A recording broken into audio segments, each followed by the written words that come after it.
दोस्तों, आज की खबर सुनकर लाखों परिवार के चेहरे पर खुशी आ सकती है, क्योंकि उत्तर प्रदेश में बड़ा ऐलान हुआ है।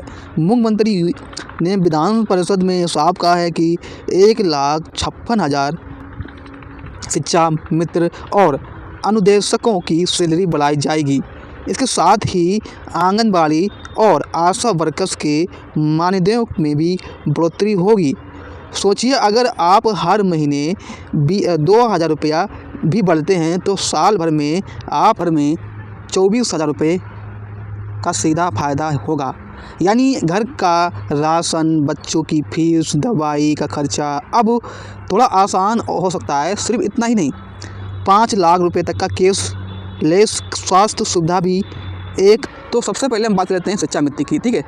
तो शिक्षा उत्तर प्रदेश में लगभग 1,47,000 शिक्षा मित्र हैं। अभी उनका मानदेय लगभग 10,000 रुपये है, प्रति माह मिल रहा है, ठीक है। सूत्रों के अनुसार अगर 2,000 रुपया प्रति महीना बढ़ोतरी हो जाए, कितना 2,000 रुपया अगर बढ़ जाए, तो अभी आपको 10,000 रुपये मिल रहा है, तो नई सैलरी आपकी बनेगी 12,000 रुपया हो जाएगी। अब सीधे गणित समझिए, पहले आपको 10,000 रुपये मिलते थे, अब आपको 12,000 रुपये मिलेंगे, मतलब हर महीने आपको 2,000 रुपये ज़्यादा मिलेंगे।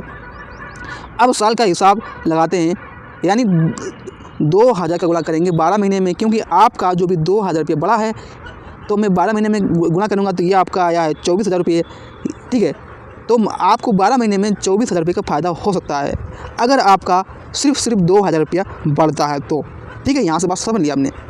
इसके साथ ही फ़ायदा, यानी एक शिक्षा मित्र को एक साल में लगभग 24,000 रुपया अतिरिक्त मिलेंगे। अगर प्रदेश के 1,47,000 शिक्षा मित्र को 24,000 सालाना बढ़ोतरी मिले तो कुल सरकार का खर्चा कितना होगा, यहाँ से बात समझना आपको। तो कुल सरकार का खर्चा होगा, बढ़ेगा, ठीक है। अब ये भी आसान तरीके से समझिए कि 1,47,000 का गुणा करेंगे 24,000 में, यहाँ क्योंकि 1,47,000 जो भी हैं वो शिक्षा मित्र हैं, और इसका गुणा करेंगे 24,000 में, क्योंकि आप लोगों को 2,000 रुपये के हिसाब से 24,000 रुपये आपको साल में बढ़ रहे हैं। तो मैं क्या करूँगा, इसका गुणा करूँगा। गुणा करने के बाद आपका ये आंसर आया है, और आसान भाषा में कहें तो लगभग 352 करोड़ रुपये सालाना अतिरिक्त खर्च होगा। अब अनुदेशकों की बात करते हैं कि प्रदेश में लगभग 28,000 रुपया अनुदेशक हैं। अगर इन्हें भी 2,000 रुपये महीना बढ़ोतरी मिलती है तो सालाना 24,000 रुपये प्रति महीना व्यक्ति को फायदा। हम क्या करेंगे, 28,000 गुणे 24,000, 28,000 का गुणा करेंगे 24,000 में, तो ये आपका आया है 67 करोड़ रुपया आया है। कितना आया, 67 करोड़, यानी आपका करीब 67.2 करोड़ रुपये सालाना अतिरिक्त खर्चा होगा सरकार के ऊपर, ठीक है। अब शिक्षा मित्र और अनुदेशक दोनों को मिलाकर सरकार 420 करोड़ रुपये सालाना अतिरिक्त खर्च करना पड़ सकता है, ठीक है। अब इसे और एक उसका उदाहरण ले लेते हैं ताकि आपको समझ में आ जाए। मान लीजिए जैसे कि रामू शिक्षा मित्र हैं, ठीक है। पहले उसकी सैलरी 10,000 रुपये थी, और घर का किराया 3,000 रुपये था, राशन 4,000 रुपये, बच्चों की पढ़ाई 2,000 रुपये, बिजली पानी 1,000 रुपये, यानी पूरा पैसा ख़त्म।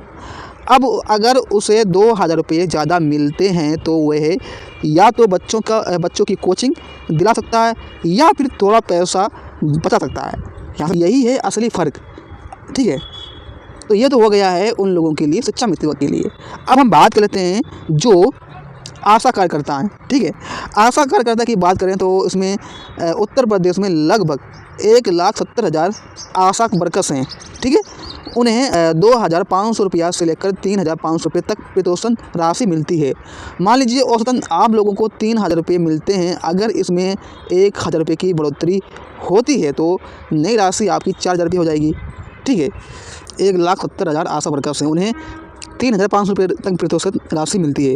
मान लीजिए जैसे औसतन 3,000 रुपये मिलते हैं। मान लीजिए मैं आपको बता रहा हूँ, अगर इसमें 1,000 रुपये की बढ़ोतरी होती है तो नई राशि आपकी होगी 4,000 रुपये हो जाएगी। अब इस साल का हिसाब देखिए, तो देखने के लिए मैं 1,000 का गुणा करेंगे 12 में, और तो आपका आया है 12,000 रुपये सालाना फ़ायदा होगा, ठीक है।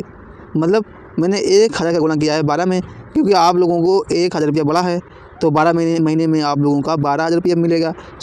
12 महीने मतलब एक साल में आपको 12,000 रुपये मिलेगा। और यही आप लोगों का, अगर हम 1,70,000 का गुणा करेंगे 12 में, तो ये आपका आया है 204 करोड़ रुपये, यानी लगभग आपको 204 करोड़ रुपये सालाना अतिरिक्त सरकार का बोझ उठाएगी। ठीक है, अगर सिर्फ 1000 रुपये ही बढ़ता है तो। अब यहाँ से बात समझना आपको कि महिलाओं को पेंशन समझिए, जैसे अगर 1,06,00,000 महिला की पेंशन बढ़ाई जाती है और मान लीजिए जैसे कि 500 रुपये महीना बढ़ती है, तो 500 का गुणा करेंगे 12 में तो ये आपका आया है 60। ठीक है, ये आपका सालाना 6,000 रुपये हुआ है। तो प्रति महिला को फ़ायदा मिलेगा इतना। ठीक है, अब हम 1,60,000 का गुणा करेंगे 6,000 में, तो यह यानी 6,360 करोड़ रुपया सालाना अतिरिक्त खर्च उठाएगी सरकार। इससे आप समझ सकते हैं कि छोटी छोटी बढ़ोतरी भी जब लाखों लोगों को दी जाती है तो सरकार के बजट पर करोड़ों रुपए का असर पड़ सकता है। देखिए, अब हम स्वास्थ्य सुविधा की बात करेंगे तो 5 लाख रुपए तक का कैशलेस इलाज का सुविधा दी जाएगी। 1 अप्रैल से लागू होगा। मतलब अगर किसी शिक्षक की बड़ी बीमारी हो जाती है और 3 लाख का इलाज खर्च आता है तो उसे जेब से पैसा नहीं देना पड़ेगा। बीमा योजना के तहत खर्च कवर होगा। यही बहुत बड़ा फ़ायदा, अतिरिक्त सहायता मिलेगी।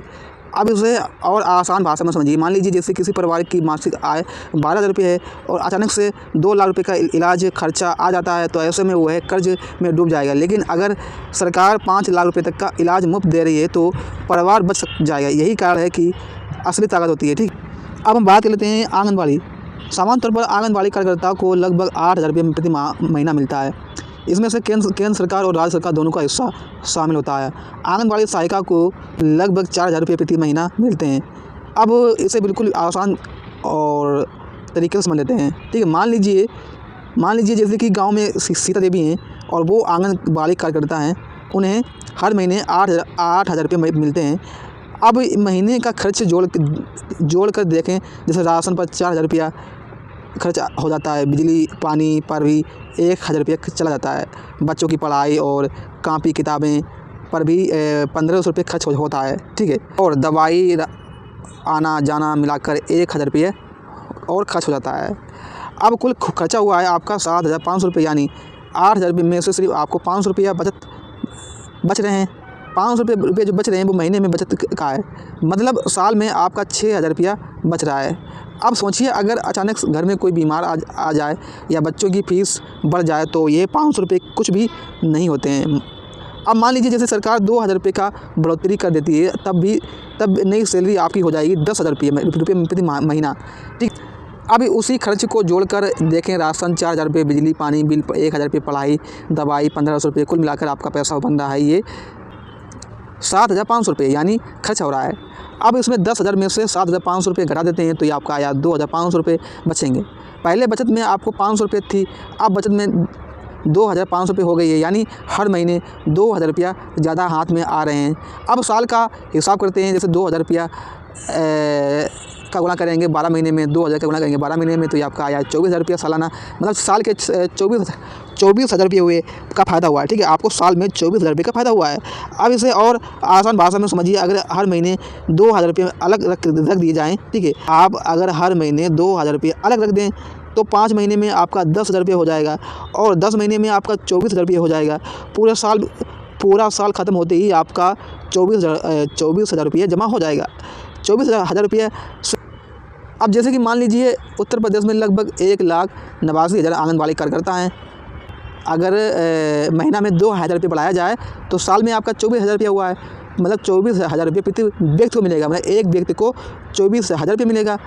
अब 1,89,000 का गुणा करेंगे 24,000 में तो ये आपका, पहले 24,000 को मैंने 1 लाख से गुणा किया था तो 240 करोड़ रुपये हुआ था, और बाकी 89,000 का गुणा करें तो लगभग आपका 213.6 करोड़ होता है। दोनों को जोड़ देते हैं तो लगभग 453.6 करोड़ रुपया सालाना अतिरिक्त खर्चा सरकार उठाएगी।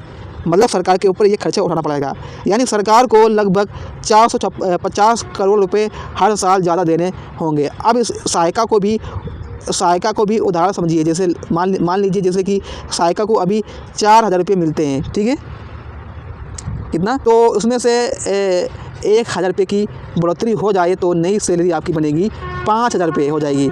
यानी 1,000 रुपये महीना बढ़े तो साल में 12,000 रुपये बढ़ेंगे। अगर उत्तर प्रदेश में लगभग 1,50,000 सहायिका हो और हर एक को 12,000 रुपये सालाना अतिरिक्त मिले तो 1,50,000 का गुणा करेंगे 12,000 में, तो ये आपका आंसर आया है। ये मतलब यानी आपका लगभग 180 करोड़ रुपए सालाना अतिरिक्त खर्चा होगा।